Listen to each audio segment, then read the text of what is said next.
I got back yesterday evening and I can start taking advantage of all the planning I did while I was away. So here you can see, these are all my conduit lines and my lighting and my plug groupings. And I can kind of see how they connect together. I've got some ventilation, some light groups. And basically with this I can plan out the rest of the room. And to do that I'm basically using spray paint and drawing where my plugs are, units, and it will just give me quite a good idea as I start marking this all out around the room, what needs to go where. As a radiator, yellow are going to be my conduit lines and boxes, and then anything else comes off. So I'm drawing in where I want my plugs, where I'm going to run pipes for plumbing, so these will be from a fire, go underneath the floor, up through the other side, and the red boxes are plugs. So trying to work all that out, get it marked up, and then I can start laying out and try and understand where I can put framing and where I need to leave gaps in it so I can cut holes through the floor.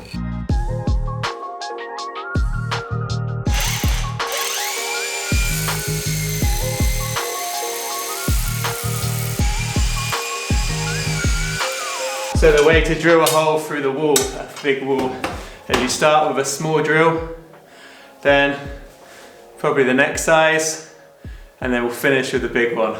And this is to get conduit through the wall, because on the outside I want some outdoor plug sockets which I can use to plug in laptops or whatever on the balcony without having to have the doors open, or other things which I might want to run out, like some lighting up the side of the balcony, I don't know, but just good to have the power sockets there while we're in the process of doing this work. So right now I've been fitting in this toilet. It's same inbuilt toilets I put downstairs. They're quite expensive. They're like 450 euros when you kind of connect all the bits and everything together.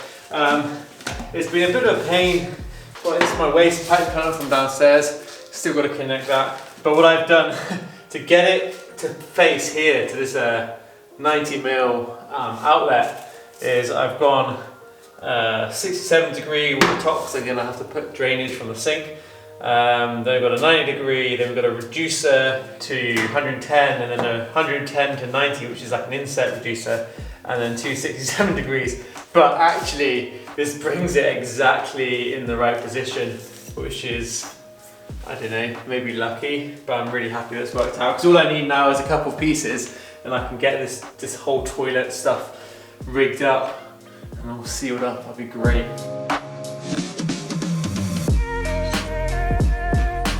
As you can see as well, I've been marking up, this is where my hot water tank's gonna go, immersion tank. Above it will be the overflow tank for the boiler, in case basically there's a problem and the water kind of boils, then it's got somewhere to go. Over here, we're gonna have, on the other side of the wall, the AC unit, and then I'll drill a hole through and have the AC unit, which will be up there.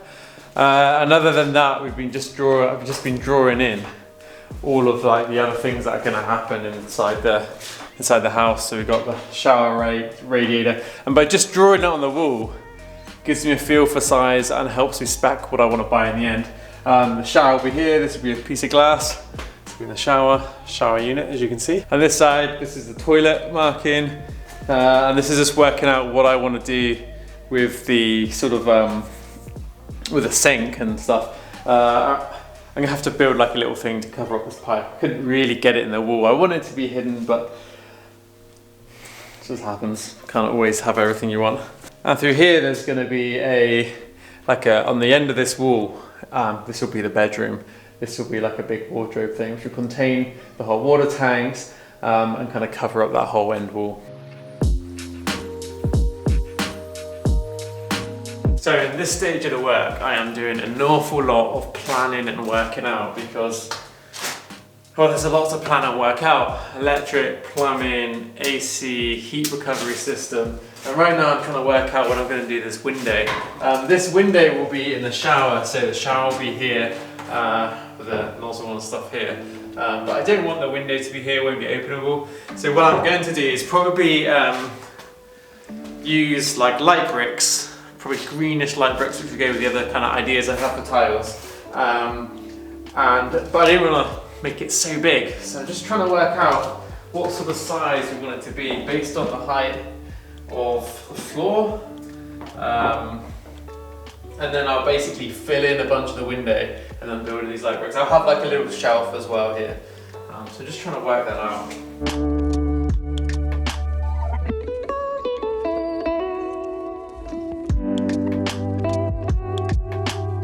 So now I've worked out my electrics and my plumbing. I know where I'm gonna have to come through the floor. So I'm gonna have copper pipes which go under, along, and then in that corner, that red line going up is the pipes going upstairs. And basically I've just got to cut a lot of holes in the floors, through the roof, so I can basically start putting in the plumbing. And I've got to do that before I put in the metal framing for insulation, so I know where to stop it and stuff like that. It also looks like I'm going to have to cut a channel to fit pipes along the entire length of the room, because basically to get to a radiator here, downstairs it's just doesn't feel like it's the best solution, so I'm probably going to do that. Otherwise I've got to run it all the way around downstairs of the house, around beams, and I think that just could cause me headaches later. So I want to try and avoid headaches later and just keep it in the room that I'm actually renovating now. So this is a diamond tip angle grinder, and like when I bought it I'm like, oh, I don't know if I need this really, but I'll get it anyway. It's so useful. Anytime you're cutting through concrete beams, cutting off the ends of tiles, to do it any other way would either be more or less impossible, or would be an unbelievable amount of hard manual work on your wrists. This thing is incredible. You might think if you're doing work like this that you don't want to spend loads of money on tools which you only need for one sort of job. But these sort of tools, they're good quality, you could sell them afterwards, and the time and effort it will save you will be just absolutely worth it. If you're renovating a house, it's just not going to be a very cheap endeavor anyway, so you might as well equip yourself properly, buy good, buy once, and then sell it later. Or for me, I might do the barn after this at some point in the future when I've got some more money, and therefore these things will be still extremely useful.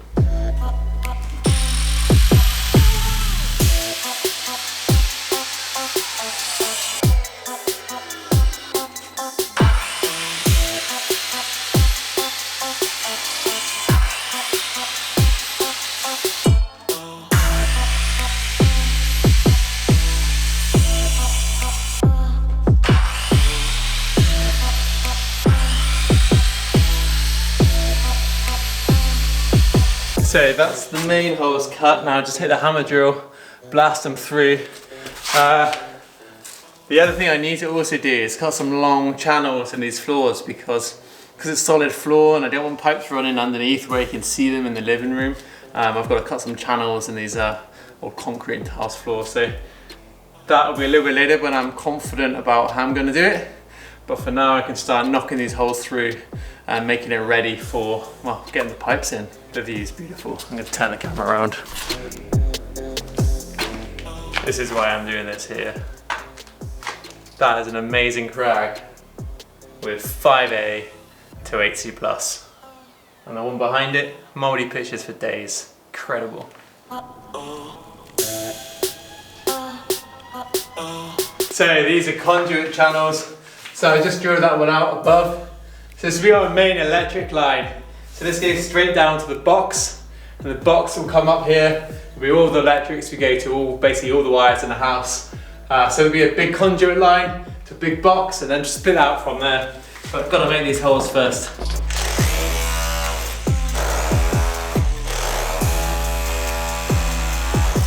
So this one, for some reason, is like that much concrete, and then a chunk of wood. So I've got down to the wood each side from underneath and above. But I'll just get a hole saw, so I should drill it through and that'll be enough.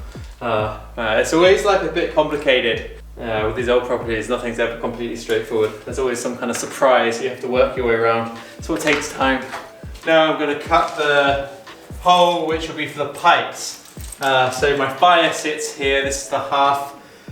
This is the inlet, and this will basically bring fresh air into the fire from outdoors, so I'm not putting it through the house and losing heat.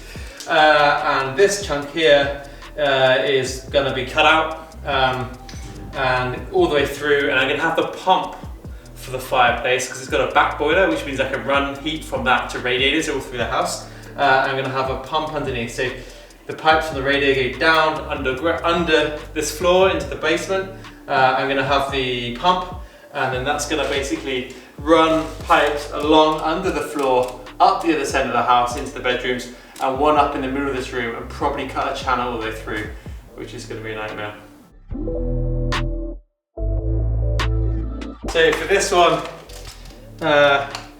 because I had to cut through the hearth, if I was smart and I knew what I was doing, I guess I could have left a hole when I poured the cast for the hearth.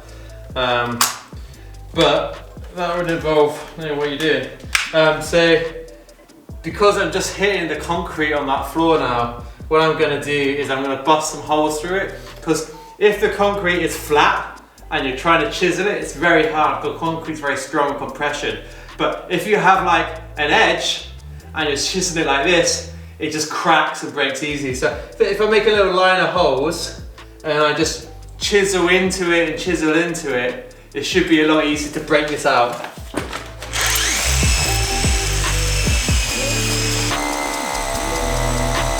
So this one is where the pipes come up from the fire. Again, just gonna cut it out.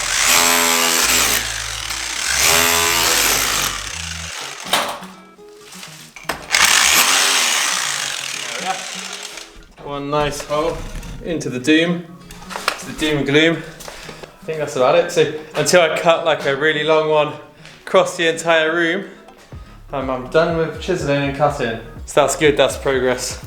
The last days I've been planning a lot, and obviously if you're planning a lot, then it means you're not getting that much work done, but it's been worth it because now I feel like I've got a pretty straightforward roadmap of like all the things to hit and cut out. So floor's done, got to work out these pipes, but I'm going to buy the pipes first. Always best to have the thing, I find. Yeah, and let's get on with it. What a beautiful day. It is early March. Freaking fantastic. I can't wait to enjoy this place, not just work all the time. So today I am starting to frame out for the insulation. I'm using this channel stuff, which is the norm in Spain. It's like this metal channel. This goes at the bottom, and then these like more slightly stronger ones go between. So I've just been working it along this edge. The tricky part is to make it kind of like, so your walls are actually straight. So got this plumb bob borrowed from Senior Cisco, and basically I can use this to make sure that the end result that my walls are going to be straight, because otherwise you just don't know. So I can use that basically to make it correct. As I come into this little niche, there's a problem that it's just basically completely curvy in all directions, so I'm just going to square it up. Whatever size it ends up is just going to be whatever I can do with the shape. So it'll be a bit smaller. The idea is, because the fire is going to be here, there'll be like a wood store cupboard which will contain the router, a couple of plugs to charge stuff in there, so it's all hidden away, and then some shelves above it. So basically just got to put it in and just try and make it square.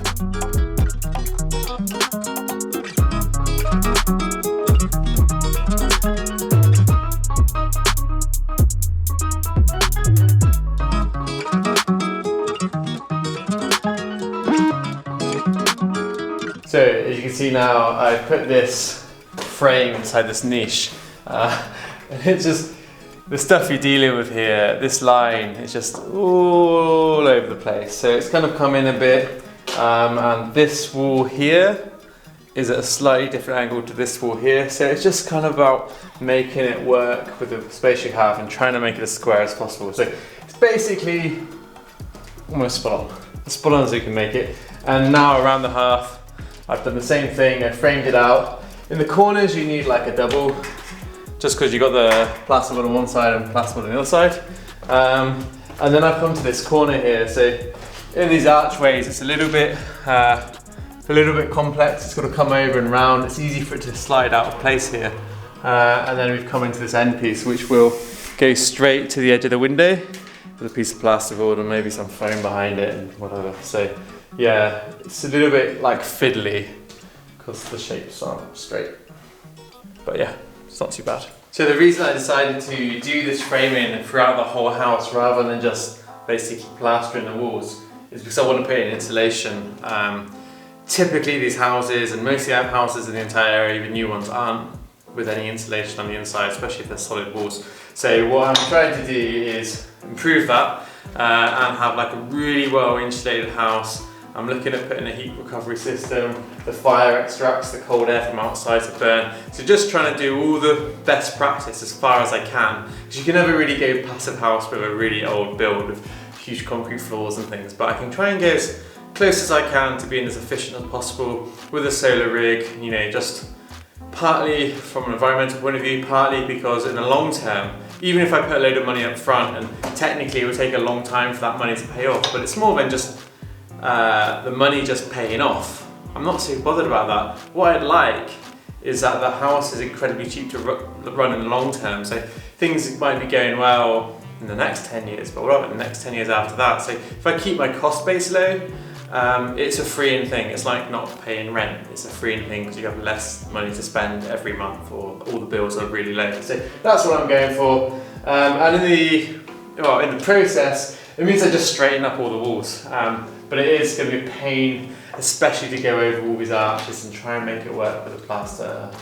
Yeah, I'm not entirely sure how it will work out, but I'm pretty confident that you just hammer around and figure it out.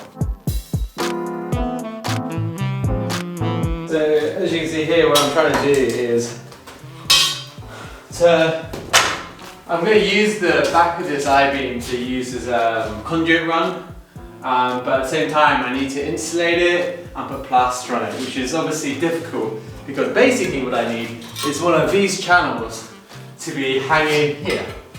So what I'm doing is I'm going along, drawing a line, adding 2.5 centimeters, and the channel I'm going to screw in along the length, all the way down, and then it's going to be really strong. And then for the top part, I'll articulate on the same time around. And basically do the job. It's really actually, it took a while to think of this, longer than it probably takes to do it. It's the same with a lot of these things, just everyday problem solving. But yeah, just like 2 more of these. I guess I'll put one in here, but I might have to cut away some crap. Yeah. And then I'll have like a strong piece here. I'll be able to put a wooden piece of stud, 2.5 centimeters in there. And then that means a plasterboard can go from here to meet that stud. And it's possible that I'm going to get, I might put some spotlights in here, and they'll just be, but they have to be within 3.5 centimeters deep, so like really low profile spotlights. So if I can find them, I'll put them in. If not, just stuff some insulation, spray foam it. So this one's done nothing, but I can put it on this side anyway. Draw my line. Remember what side it is. Add on 2.5, which is actually the same width as this thing. That's the line I've got to cut.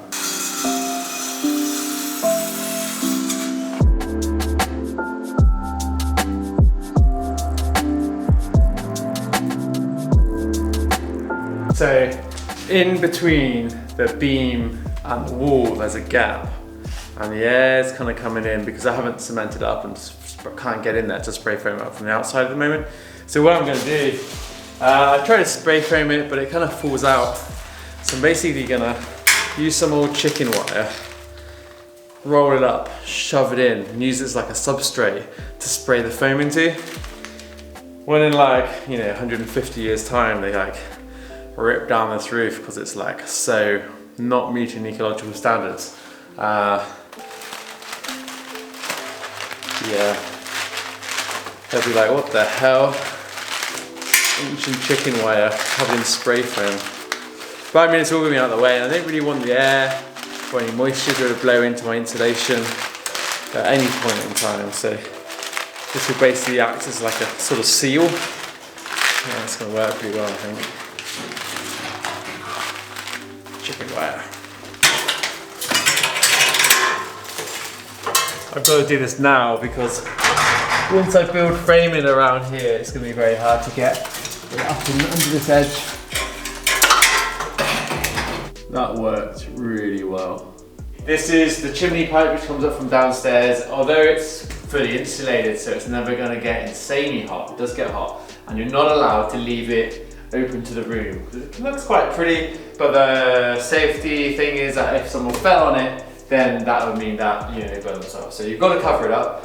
So what I'm basically going to do, I'm going to do the same thing, frame the thing around it, and in this gap here, between here and the wall, I'll just kind of make some shelves and stuff like that. So not many options about it, but what I will do, which would be quite cool, is at the top and at the bottom, I'll put grills, because this thing does get hot, and I'll have with 2 grills at top and bottom, then there'll be air coming in and air coming out, so it'll act as another radiator for this bedroom.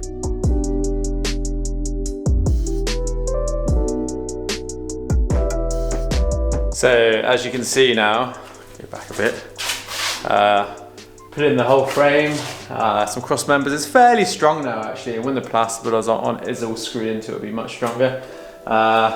It's gonna be just a little bit tricky just to make this top part like bridge across, so I can blank off with the top edge with plasterboard, and this will be where the shelves are. So I've framed out the back of this wall, just had to put some blocks on the top, and now I'm gonna basically do the same to this cupboard. These little ledges were one of the main ways we could access the roof before, which seems weird now, but yeah, they were really, really useful to get up and down. But I've got to chisel them out because they really protrude into this box. One of these are wall space, and I can just put it flush against the wall if I just take these out.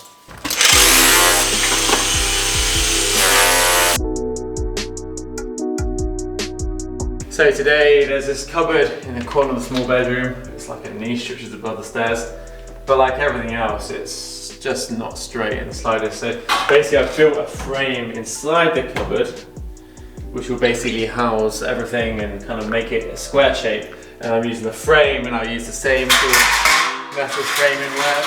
It's going to be intensive on the metal framework to basically build a box inside to plaster. It's just a bit of a pain in the ass, but now like the front's really strong. I've structured that down to the ground, and it's all like more or less square.